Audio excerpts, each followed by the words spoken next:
bersamamu dan bersama rohmu. Inilah Injil suci menurut Santo Matius. Dimuliakanlah Tuhan. Sekali peristiwa ada dua orang buta mengikuti Yesus sambil berseru, "Kasihanilah kami, hai anak Daud." Setelah Yesus masuk ke dalam sebuah rumah, datanglah kedua orang itu kepadanya. Lalu Yesus berkata kepada mereka, "Percayakah kalian bahwa aku dapat melakukannya?" Mereka menjawab, "Ya Tuhan, kami percaya." Lalu Yesus menjamah mata mereka sambil berkata, "Terjadilah padamu menurut imanmu."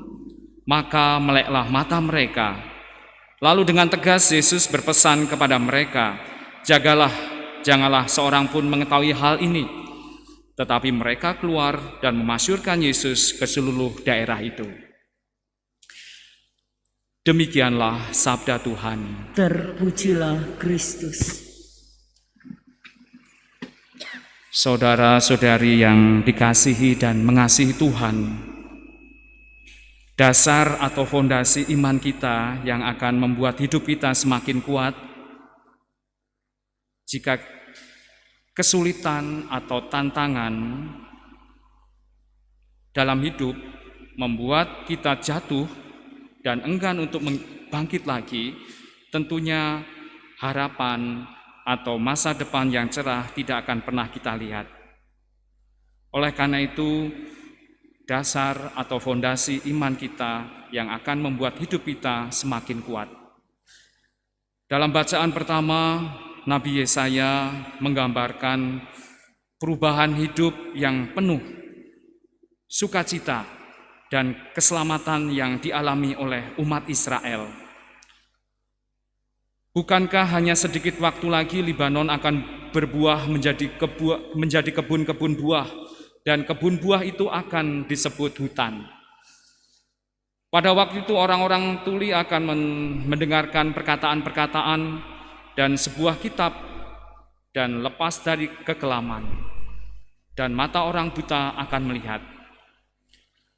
Allah mengubah segala sesuatu yang tidak mungkin terjadi menjadi mungkin, dan sukacita berasal dari Allah dan akan kita rasakan jika kita percaya kepadanya. Percaya kepada Allah dan berjuang bersamanya akan senantiasa menghasilkan sesuatu yang baik. Sukacita dan keselamatan oleh Allah itu terlihat jelas dalam bacaan Injil melalui kisah penyembuhan dua orang buta. Penyembuhan itu terjadi berkat iman kedua orang buta itu yang sungguh-sungguh percaya kepada Tuhan Yesus. Tuhan Yesus hanya berkata kepada dua orang buta itu, "Percayakah kalian bahwa aku dapat melakukannya?" Mereka menjawab, "Ya Tuhan, kami percaya." Dan disinilah letak keselamatan hadir di dalam iman mereka. Iman membutuhkan tanggapan yang sungguh-sungguh bisa dipahami dan akhirnya hadir di dalam orang yang sungguh-sungguh mengetahui siapa sejatinya itu Yesus.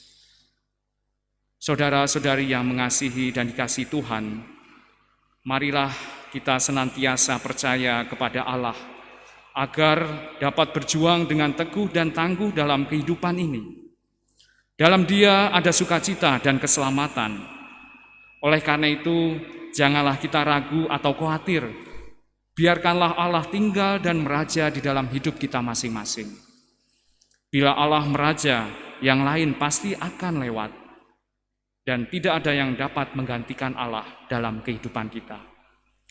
Belajar dari pengalaman dua orang buta ini yang memiliki sikap percaya dan pasrah kepada Tuhan. Dan disitulah akhirnya keselamatan hadir di dalam dua orang buta ini. Ada damai dan juga sukacita. Semoga Tuhan memberkati kita semua. Amin.